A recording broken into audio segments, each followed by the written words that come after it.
Hey, good morning, everybody. How you doing? I'm Sean Lutz, coming to you from my home studio here in Dallas, Texas. Today is November 1st, 2025. This is going to be episode number 25 from SLS Sports, Sports Brief. Let's just jump right into it, folks. That's what we do around here. Anyway, we're playing baseball in November. Tonight we're going to have a game 7. But let's recap this game 6 that we had last night in Toronto. Man, oh man, what a crazy game this was. It was an awesome game. If you love baseball, you had a great game to watch, and you're rewarded with another one tonight, folks. But let's recap the game we had going on last night. Game 6, World Series. You got the Toronto Blue Jays at home in front of their own crowd, up 3-2. All they got to do is win this game, and they win their first World Series since in 32 years, since 92, 93, when they went back to back. But anyway, started off, we have the starters. We have Yamamoto for LA squaring off against Gosman. Man, this had the potential to be a pitcher's duel, and that's what it turned into, folks. Then they were the mound. They were on the mound. They had their stuff. Gosman, I think, had like 5 strikeouts in the first couple innings. There, I think by the time they got contact, it was in the 3rd inning. And let's just go to the 3rd inning because this is where all the offense happened and all the scoring really. So heading into the 3rd, we're still knotted up, even up at 0. LA comes up, top of the inning. Edman double, Smith double. LA 1-0 lead. Bases loaded. Mookie comes in. What do you want Mookie to do? He hasn't been doing. He did it this time, folks. He gets a single, drives in two more runs, picks up a couple RBIs in the World Series. Way to go, Mookie. Anyway, it's 3-0 LA at this point. Crowd there in Toronto, they're looking for some action. That town was on fucking fire, man. Woo, that place was rocking. Anyway, bottom of the inning, Barger comes up, double. Springer comes up, single. By the way, Springer inserted the lineup and played with that oblique injury, and you could tell he had some damage, but nonetheless, he drives in a run, 3-1. Toronto's on the board, and this is where it stayed. It stayed 3-1. The pitching duel began or continued. Yamamoto 6 Ks. Gosman 8 Ks.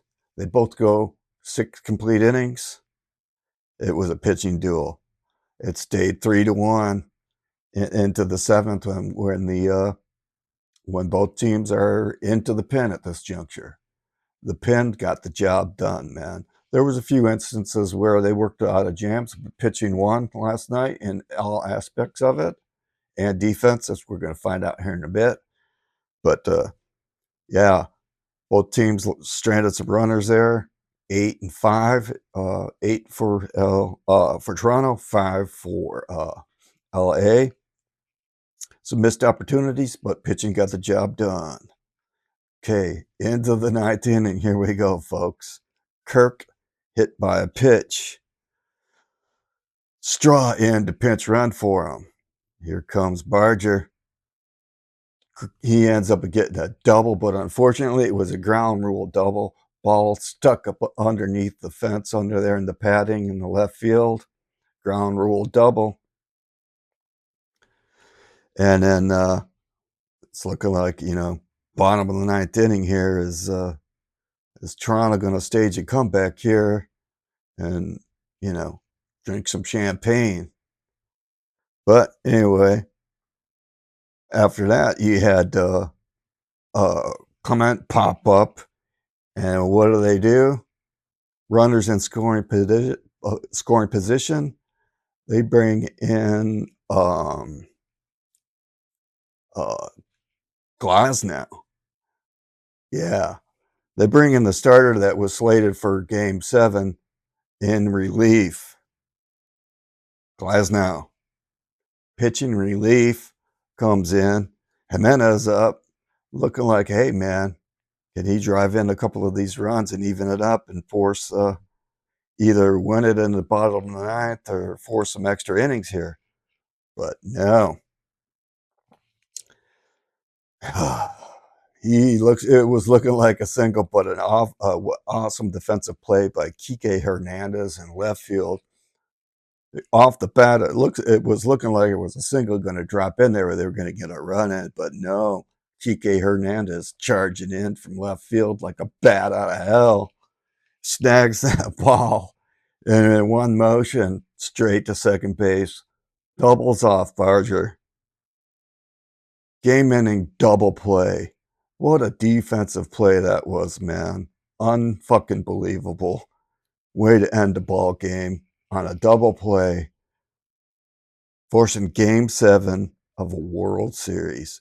That matchup is tonight, which is odd because you had Glasnow, which was slated for Game 7 starter. He comes into relief and gets the save. Come fucking on, people. You can't write this shit. Unfucking believable. Pardon the French, but man, I'm still jacked up and I only got 4 hours of sleep. Woo. What a night of baseball. What a night to set the stage for tonight. It ain't going to get any better than this in MLB, man. Game 7 World Series. Both, it's all on the line, man. There's no tomorrow other than a team being happy and hungover and another team being sad, thinking on all their missed opportunities. But it's all on the line in Toronto, man. That place is going to be on fire. It's probably a good thing that the Maple Leafs are on the road. I don't know if that town could have handled both things going on at the same time. But nonetheless, man, who's going to be on the mound for LA? I don't know, man. With Glasnow was slated as starter, they're probably going to go with Ohtani as a starter. But you're going to have all hands on deck. It's looking like you're going to have Max Scherzer on the mound for Toronto. But at this juncture, Game 7, champagne on ice, commissioner's trophy in the building. It's going to be handed out. Someone's going to take it. It's all on the line, folks. Everybody is going to be available to play, probably except for Yamamoto and Gosman. But hey, if this goes 18, you need an out. Yamamoto will pitch. He won't say no. But we got to play this out tonight, folks. You got to tune into this. It's going to be an epic matchup. It doesn't get any better than Game 7s and playoffs. Winner take it all for the championship. Who's going to take it? Is Toronto going to, win this one in front of their home crowd, which is amped up and going crazy? Hats off to the city of Toronto, man. They did a remarkable job on this postseason. It's great to see them rewarded with a couple games here and a Game 7, man. History is going to be made tonight, folks. Either way you look at it, it's going to be awesome. Strategy is going to be strange, and you just anything and everything. I wouldn't have foreseen Glasnow going in relief and getting a save last night. It's all on the line, winner take it all. What's going to happen tonight, folks? We got to tune in and find out, but it's going to be crazy. It's been a fantastic postseason so far and World Series. Tonight on Fox, it's going to be awesome. Tune in. That's going to wrap it up for the MLB. The only other stuff going on, too, I'm going to touch on briefly, is I kind of got double duty because I'm going to be doing a Red Wings update. But nonetheless, it's Saturday. We got some college football going on. It's kind of a lame-ass weekend, if you ask me.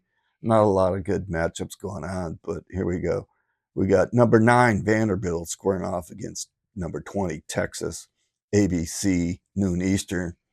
And you got number 18, Oklahoma, heading into Tennessee to face number 14, Tennessee Volunteers. This is going to be at the primetime slot at 7:30 Eastern on ABC. And then the late game, number 17, Cincy on the road at number 24, Utah, 10:15 p.m. Eastern. Nobody really cares about that in the East, but nonetheless, that's the top 10 matchup. There's some conference play, not a lot of other stuff going on, but for notable for me, since I'm from Michigan, is the number 21 Wolverines. They score off against Purdue, who's coming into the big house in a Big Ten matchup. Michigan Wolverines at 21. That's going to wrap it up for this edition of See the Light Sports. I hope you have a great day. I hope you watched that game last night. And tune in tonight, man. You don't want to miss out on this. It's going to be an epic, historic Game 7 in the World Series. See the light, everybody.